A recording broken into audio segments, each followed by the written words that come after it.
Hi, I'm Jason Wilson, and I'd like to welcome you to a very special episode of The Grey Rooms. On today's episode, the world of The Grey Rooms encounters the mysterious SCP Foundation through a collaboration with the SCP Archives podcast. If you're new to the Archives, each week they reveal a case file from their globe-spanning efforts to keep us safe from things that don't belong in our world. And when you deal with the Grey Rooms, well, let's just say it didn't take long for them to open up a file. Today's story is part 2 of our crossover event, so we encourage you to visit the SCP Archives feed and look for episode 72112 to hear the events leading up to today's encounter. While you're there, be sure to click subscribe to keep receiving terrifying and unusual tales of the Foundation. If you're already an SCP Archives listener and visiting the Grey Rooms for the first time, welcome. We're happy you're here. The Grey Rooms is a weekly horror anthology. Each week, the season's guest is forced to choose between 2 doors, seeking to unravel the mystery that trapped them in this endless torment, extremes of the human condition.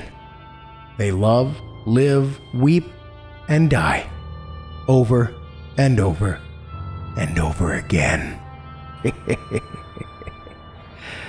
If that sounds like an adventure you'd like to experience, there are 3 seasons of nightmares available for you to enjoy as we polish our knives for Season 4, coming this November. And now, without further ado, here is Ally Status. You wake, standing on the doorstep of a beautiful mansion. The front door stands open. You can hear voices, music, so many people. You step towards the door. You have to know what's inside. You're lost. You have no memory of how you got here. It doesn't matter, because now you belong to the Grey Rooms.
Yes? Hello? Apologies, the door was open. Ah, yes, gentlemen. Right on time. It is lovely to meet you in person. The pleasure is ours, madam. You are the architect, is that right? Just so. I have the honor of speaking for the founder, to plan construction and execution of every iteration of the project. He sends his regards. Fascinating. On the Foundation Council, we also refer to ourselves by titles. You may call me Six. And this is Dr. McWarren, the researcher who first alerted us to your, project. Yes, thank you for your hospitality. We don't get opportunities like this very often. I don't imagine so. Shall we sit? I've prepared some tea for us. A dark mortal blend. Quite delicious. Very kind of you. Well, we're at least 4 layers deep into a Byronic construct. How do you have tea? Is this some kind of simulacrum? Not at all. What use would we have for such artifice here? Everything you see in this room is as real as you or I. No, we have access to your mortal realms. As you've seen, we have the ability to procure delicacies for ourselves. And of course, the occasional guest. Would you mind if I retained a sample, just the same? I suppose not. You'll have to excuse the good doctor, madam. As he said, the Foundation rarely has an opportunity like this fall into our laps. Yes, I can imagine. If you don't mind my saying so, the charter of your organization seems like quite the undertaking. It is a daily challenge, and one we take very seriously. The founder and I share an interest here. What are the Foundation's goals? Well, we try to keep things relatively simple. Right there in the name. SCP. Secure, contain, protect. Snag 'em, tag 'em, and bag 'em. I'm sorry. Humanity in our realm, I think you called it. It faces challenges on many fronts, so the Foundation acts as its shield. We identify hypertechnological, paranormal, supernatural, and extraplanar threats. We obtain, contain, or detain these threats where it's possible. We eliminate them where it's not. All with the ultimate charter of ensuring the continuation of the human race on our planet. Many of the forces that the doctor refers to do not have the manners you do, madam. Or the excellent taste in tea. Thank you. So, this organization you speak of, its role is purely preventative? A shield, as you described. The people of our world are blissfully ignorant of our stock and trade. The society in which we live is only possible because we obfuscate the forces arrayed against it from beyond the realm of Galilean science or Abrahamic religion. Fascinating. But I forget myself. You've come so far. I'm sure you must have questions for me. Doctor? Yes, I have several. Architect, my primary concern, the Foundation's primary concern, is one of intent. Our conversation with Subject 1, I believe they said their name was Todd. That's correct. Our conversation with Todd was somewhat alarming. I can imagine. Yes, well, he seemed to describe a system whereby you were kidnapping mortals and forcing them to experience death again and again via some sort of investiture process after stepping through your mysterious doors. Would you say that's accurate? I believe so, yes. We referred to Todd as a guest, rather than a subject, of course. But guests of the project choose a door and die. That is the point of the project. Ah. Would you be willing to share with us why you pursue this agenda? I would not. All right. You can understand how we might have concerns over this behavior. I can. But I believe, Doctor, our project touches on but does not overlap your area of interest. It's hard, from where we are sitting, to believe that to be true, madam. From your description, your goal is primarily preserving your planet's social structure, correct? Yes. And where possible, preventing deaths by, let's call them, unusual means. Yes. As you say, where it's possible, we attempt to keep people alive. Well then, the Grey Rooms are none of your concern, gentlemen, on several axes. First, our guests come from a multitude of places. Todd, for example, is not even originally from your realm.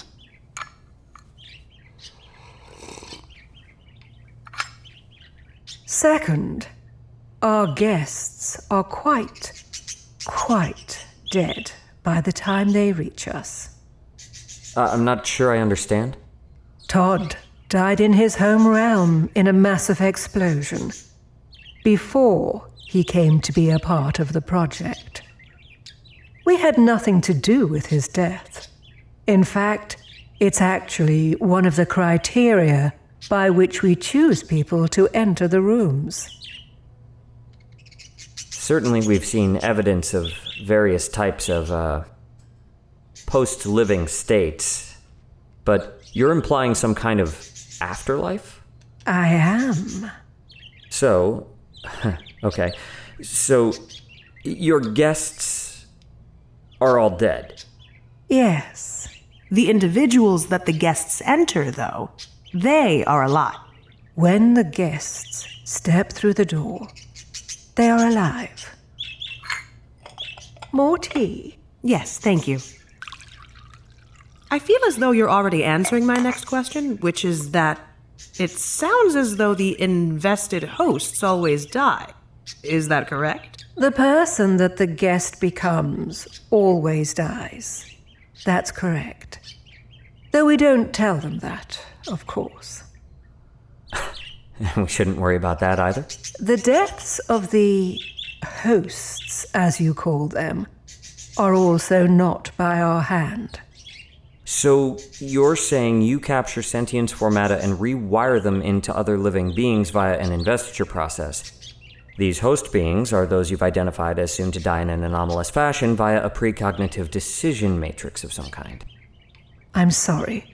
Come again? The doctor is saying you have some sort of ability to see when the living are about to die.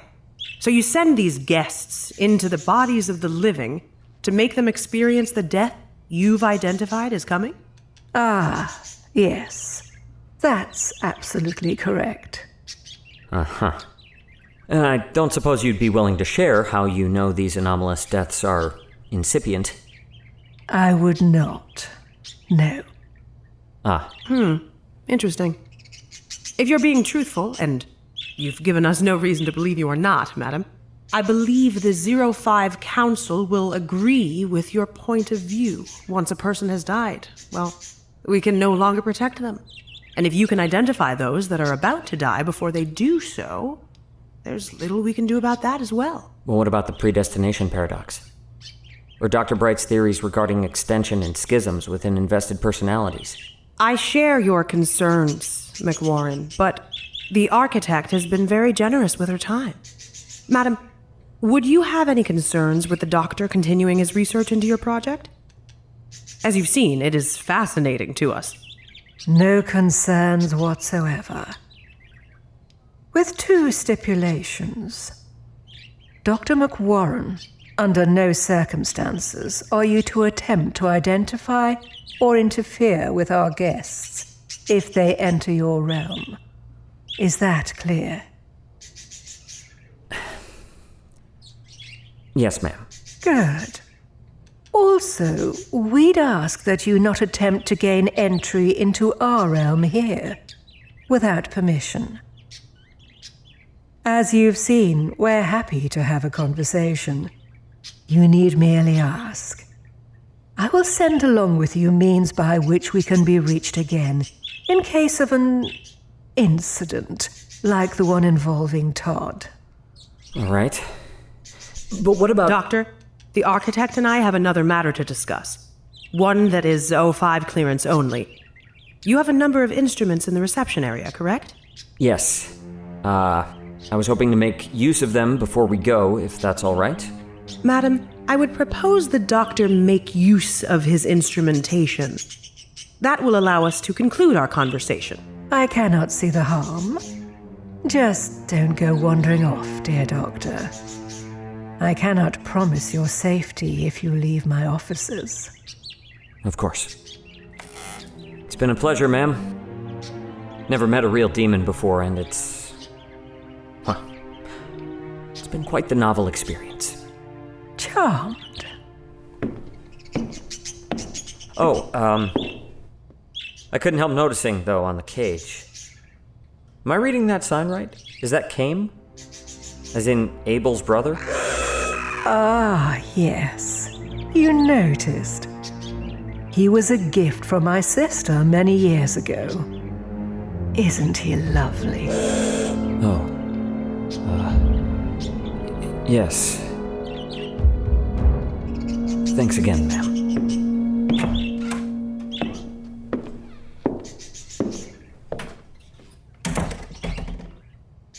What a precocious young man. We need them like that, given what we do at the Foundation.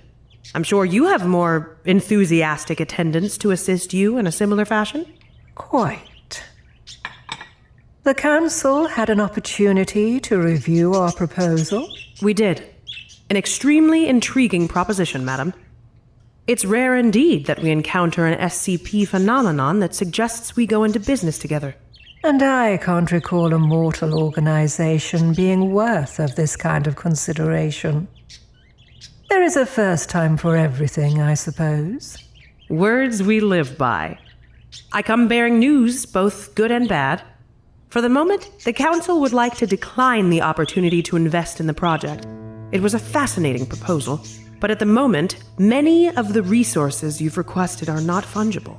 Our supply of what we refer to as Class D operatives is extensive, but not infinite. Ah, a shame. But then, what is the good news? We'd like to exercise the option you outlined to enter into ally status with your board. The requests were esoteric, but with the resources of the Foundation, many things are possible. We're making arrangements for the shipment of the metals you requested to be smithed and shipped to one of the agreed-upon locations. A missive with the exact coordinates should be along shortly. You can handle the rune carving and spell work on your end. I'm afraid many of our assets lack the necessary training. I think you'll find the project has many capabilities you may find of use, sir. Delightful. The Founder will be very pleased to hear of this. A new chapter of inter-realm cooperation and communication. What of that other matter? Ah, yes. Your personal project. If we are going to discuss that, I'll need you to disable that recording device. A woman of my stature must maintain a certain level of discretion. You understand? Of course.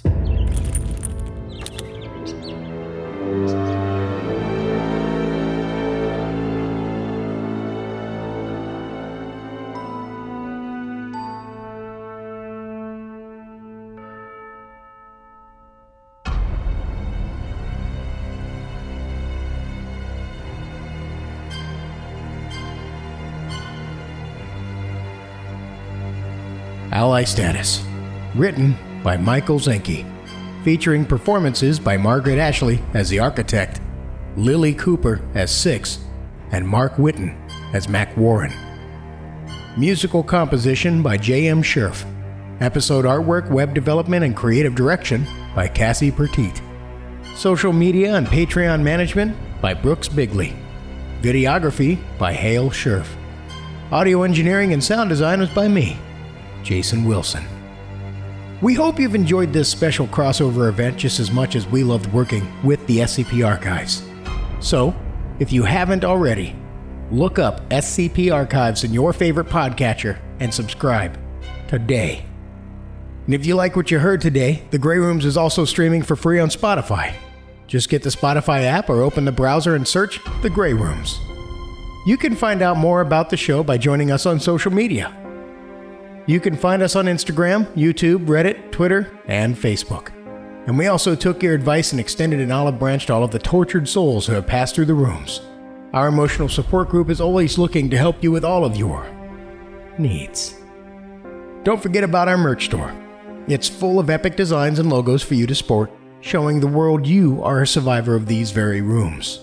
All of this can be found in the show notes or on our website at thegrayrooms.com.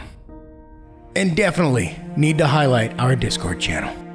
If you ever wanted to have the most friendly, fun-filled experience in your life, then you need to join us there. Everybody, from patrons to authors, voice talent to cast, and everybody in between. From talking about the stories, to helping each other write stories, to playing games together, this is exactly what we are, a community. So if you're not there yet, join us now. I'm telling you, the Warden's watching.